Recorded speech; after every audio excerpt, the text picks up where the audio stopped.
안녕하세요, 윤테크입니다. 오늘은 경기도 광주에 분양하는 오포자이 오브제.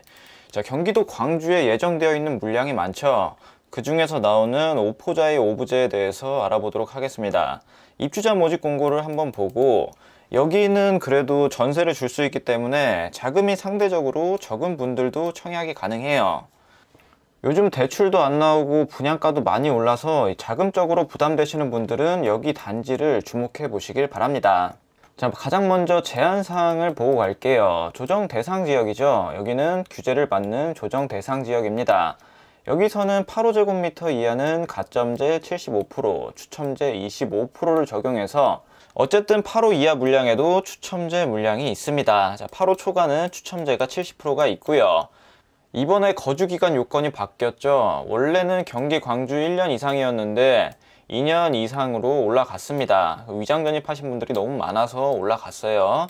어쨌든 2년 이상 하신 분들한테 100% 우선 공급하기 때문에 거주기간 요건 되지 않으신 분들은 1순위에서 당첨 가능성이 거의 없다고 보시면 됩니다. 그래도 특별 공급 있으신 분들은 당해 조건에 해당되지 않으시더라도 청약을 하실 수 있어요.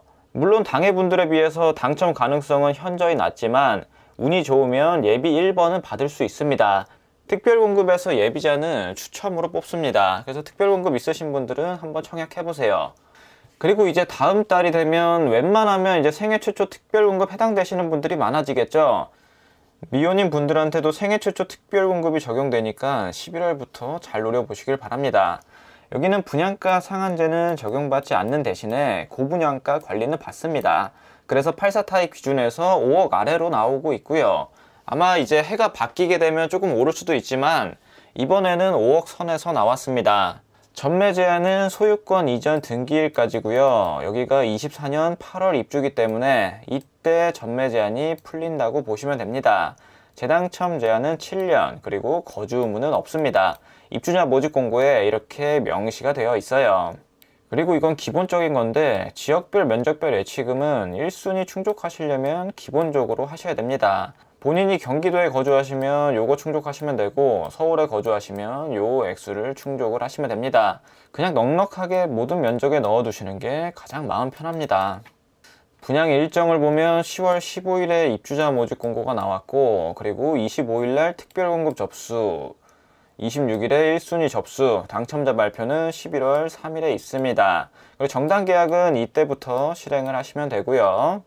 경기도 광주시 오포읍 고산리에 위치를 하고요. 이 주소만 봤을 때는 시골 같긴 하지만 여기는 나중에 1만 5천 세대가 들어올 예정인 미니 신도시로 발전할 곳입니다. 그래서 입지 자체는 굉장히 좋다고 생각이 되고요. 공급 규모를 보면 아파트 지하 5층까지 파네요. 깊이 팠습니다. 지상은 19층부터 25층, 10개 동으로 구성되어 있는 927세대의 대단지 아파트입니다. 브랜드도 GS 건설이 들어오죠. 1군 브랜드입니다. 입주 예정은 24년 8월로 예정이 되어 있고요.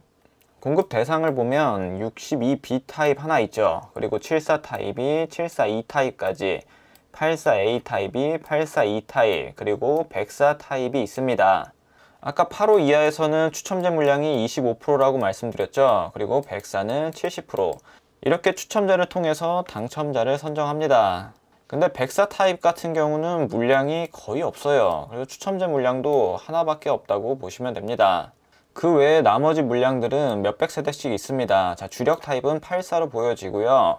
내가 가점이 낮다 그러면 이 일반 공급 물량에서 25% 추첨제에 노려보셔야 됩니다. 분양가를 보면 이때는 최저 분양가보다는 최고 분양가를 보시는 게 자금 계획 세우실 때 훨씬 마음이 편합니다. 내가 1층에 당첨이 될지 탑층에 당첨이 될지 알 수가 없죠. 그래서 이 최고 분양가를 기준으로 보시면 좋습니다. 62 타입이 3억 8천, 74 타입이 4억 중반대, 그리고 84 타입은 최고 5억까지 보이네요. 104 타입 대형 평수는 8억 6천에 나와 있고요. 분양가는 예상대로 무난하게 나왔습니다. 그리고 자금 계획을 보면 계약금 10%, 계약하실 때 일단 10%가 필요하죠.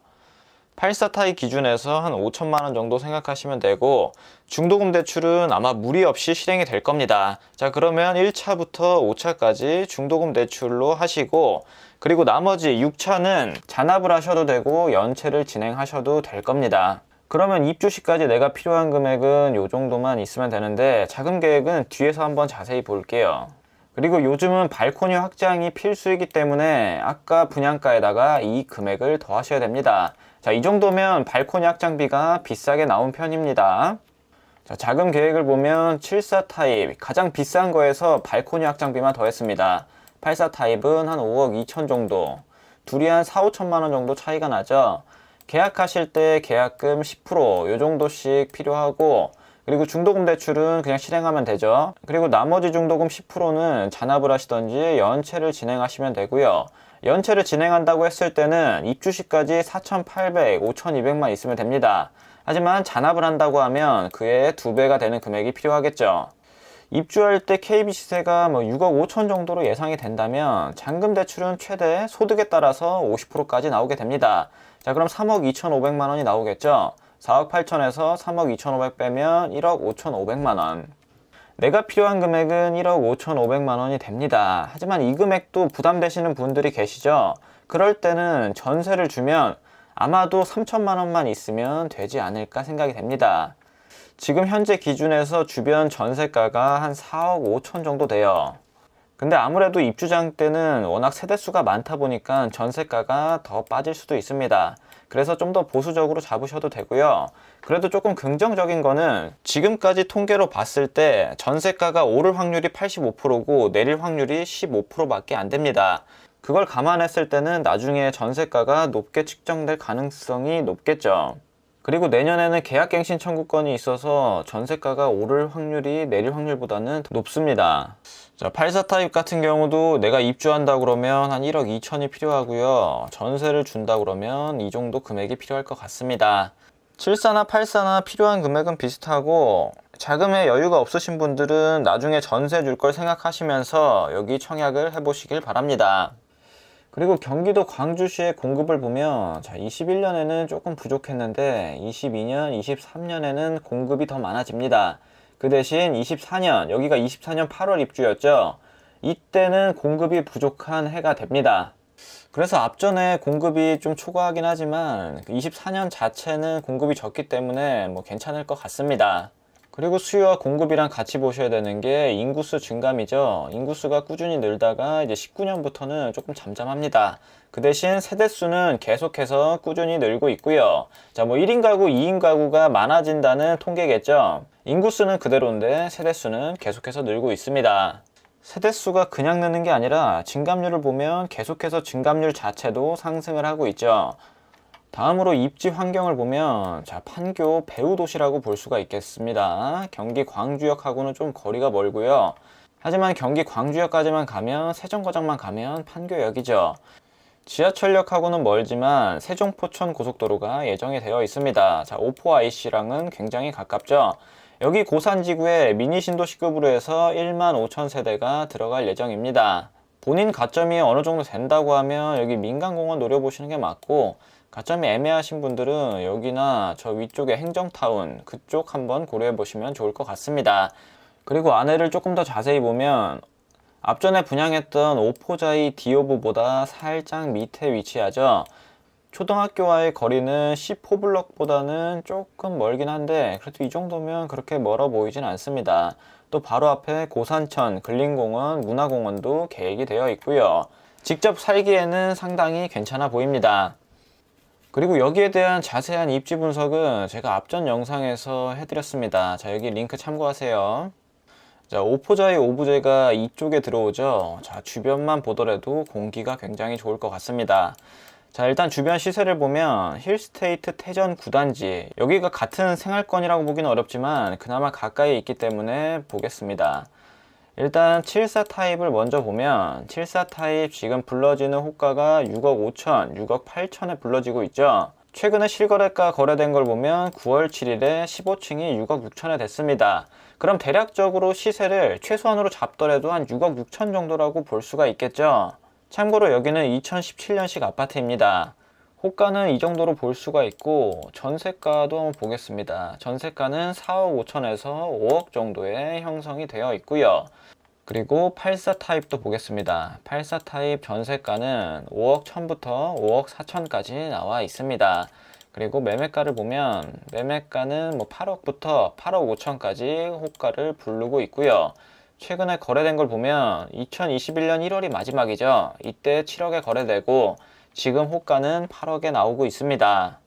그리고 바로 옆에 있는 또 다른 블럭을 보면 여기도 뭐 비슷한 수준에서 실거래가가 됐고요. 그리고 이제 84 타입을 보면 뭐 호가 자체가 비슷하게 다 나와 있습니다. 지금 현재 기준에서 오포자의 오브제의 가치는 이 정도로 보셔도 괜찮을 것 같습니다. 여기를 기준으로 한다고 했을 때 84 타입 분양가가 5억이었으니까 뭐 안전마진은 3억 정도 있다고 볼 수 있겠네요. 하지만 여러분들의 성향에 따라서 어떤 분은 안전마진을 좀 더 높게 잡으실 수도 있겠고 더 낮게 잡으시는 분들도 있겠습니다. 낮게 잡든 높게 잡든 어쨌든 청약할 가치는 충분한 곳으로 보여집니다. 그리고 앞전에 분양했던 곳의 분양가랑 경쟁률을 보면 이때도 두 자릿수의 경쟁률이 나왔습니다. 자, 84 타입은 4억 8천 정도로 비슷하게 나왔고, 자, 3블럭, 4블럭이 다 비슷하게 나왔죠. 경쟁률도 비슷하게 나오고 분양가도 비슷했습니다. 그리고 더 예전에 분양했던 오포더샵 센트리체, 여기는 한 6대1 정도 경쟁률이 나왔고 분양가도 뭐 비슷한 수준에서 4억 후반에 나왔었습니다. 그리고 작년에 분양했던 오포 더샵 센트럴 포레, 여기도 한번 볼게요. 여기 84 타입은 조금 더 저렴했네요. 4억 6천에 나왔고 3.7대1의 경쟁률이 발생했었습니다. 점점 가면 갈수록 경쟁률이 높아지는 걸 볼 수가 있죠. 부동산 상승기 때는 이 청약 경쟁률이 높습니다. 다음으로 단지 배치도를 보면 단지가 일단 널찍하게 잘 나와 있죠. 남서양, 남동양으로 배치가 되어 있네요. 여기 105, 106동 같은 경우는 거의 남향을 보고 있고요. 여기서 로얄동을 찾는다 그러면 일단 개인적으로 제가 살고 싶은 곳은 이 녹색 용지가 보이는 이쪽 아랫동에 살고 싶을 것 같습니다. 다음으로 평면도를 보면 일단 62 B타입부터 볼게요. 148세대 모집을 하고 포베이 판상형으로 나왔습니다. 하지만 안방이 조금 작아 보이고요. 드레스룸도 작아 보이네요. 그리고 복도에는 팬트리가 따로 없고 현관 팬트리만 작게 있습니다. 마통풍이 시원하게 되는 구조라기보다는 주방 반대편을 통해서 살짝 꺾여서 될 것 같은 평면도이고요. 주방은 디귿자 주방으로 잘 나와 있습니다. 다음으로 74A 타입 160세대 모집을 하고 여기 평면도를 보시면 포베이 판상형으로 여긴 잘 나왔죠. 마통풍 되는 구조고 알파룸도 있습니다. 이뿐만이 아니라 드레스룸도 있고 베타룸도 따로 있는 걸 볼 수가 있죠. 안방에도 또 창이 나 있습니다. 역시 GS건설 자이답게 굉장히 평면도를 잘 뽑았네요. 이런 곳들은 74 타입이라서 84보다는 덜 선호하긴 하겠지만 그래도 엄청나게 잘 나왔습니다. 다음으로 74 B타입 24세대 모집을 하고요. 여기도 포베이 판상형입니다. 알파룸 있고 자 베타룸은 사라졌네요. 그 대신 드레스룸은 좀 더 넓어졌고요. 디귿자 주방에 마통풍 잘 되는 구조입니다. 그리고 74 D1 DT 타입을 보면 자 47세대, 46세대 모집을 하죠. 여기를 보면 D1T랑 D1 차이는 이 포켓 테라스 유무입니다. 여기는 베타룸이 사라지고 드레스룸이 작아진 대신에 안방을 좀 더 크게 뺐고요. 현관 팬트리도 넓어진 걸 볼 수 있습니다. 마통풍이 되는 포베이 판상형으로 잘 나와 있네요. D1T 타입 같은 경우는 이제 테라스도 소유할 수 있게 되는 거죠. 다음으로 74E 타입, 74D2랑 D2T로 나뉘네요. 여기도 D2랑 D2T가 이 테라스 유무로 나뉩니다. 포베이 판상형으로 되어 있고 안방이 좀 많이 줄어들었죠. 그 대신 드레스룸 공간이 엄청나게 넓은 걸로 볼 수 있습니다. 여기 같은 경우는 서재로 활용하시기가 괜찮아 보이죠. 안방이 조금 답답해 보이는 것 빼고는 나름 괜찮은 평면도라고 보여집니다. 다음으로 84A 타입, 여기가 133세대 모집을 하고요. 평면도를 보게 되면 기가 막히게 잘 나왔습니다. 포베이 판상형 그리고 알파룸이 아닌 침실 4로 아예 들어가고요. 그리고 안방에는 드레스룸을 제외한 베타룸도 따로 들어갑니다. 베타룸에도 창이 나 있고 안방에도 창이 나 있네요. 아무래도 104A 타입을 제외하고는 여기 타입이 가장 인기가 많을 것 같습니다. 그리고 84B 타입 66세대 모집을 하고요. 여기도 마찬가지로 침실 4가 들어가는데 베타룸이 빠졌네요. A보다는 살짝 아쉽지만 그래도 이 정도 평면도만 해도 엄청나게 우수합니다. 자, 다음으로 84D 타입. 자, D1, D1T로 나뉘고요. 여기도 테라스 유무에 따라서 평면도가 좀 달라집니다. 여기 평면도도 뭐 포베이 판상형으로 깔끔하게 잘 나왔죠. 자, 주방이 이렇게 옆으로 밀립니다. 주방이 살짝 밀리는 특징을 갖고 있고 아무래도 창이 두 개다 보니까 환기 측면에서는 조금 더 유리할 것으로 보여지네요. 옛날에 송도 크리스탈 오션자이가 이렇게 고급지게 나왔었는데 여기도 비슷하게 나왔네요. 다음으로 84E 타입 D2랑 D2T로 나뉩니다. 자, 여기도 테라스 타입은 작게 포켓 테라스가 들어가고요. 평면도를 보면 포베이 판상형으로 나와 있죠. 자, 안방이 조금 작은 대신에 드레스룸이 크게 나와 있습니다. 이런 곳들은 개인적으로 저는 드레스룸을 많이 쓰지 않기 때문에 서재나 이런 걸로 활용하면 좋을 것 같네요. 다음으로 104A 타입 두 세대밖에 없죠. 여기 경쟁률은 엄청나게 나올 겁니다. 누가 봐도 살고 싶게 생긴 평면도죠. 테라스 공간이 굉장히 많습니다. 여기 타입은 가격이 비싸기도 하고 당첨 확률이 워낙 낮아서 70% 추첨제라고 해도 뭐 크게 의미 있는 타입은 아니고요. 가점이 높고 자금이 여유로우신 분들은 한번 노려보시길 바랍니다. 자, 오포자이 오브제에 대한 청약 분석은 여기까지 하고 다음에 더 좋은 청약 단지가 있으면 다시 찾아뵙도록 하겠습니다. 감사합니다.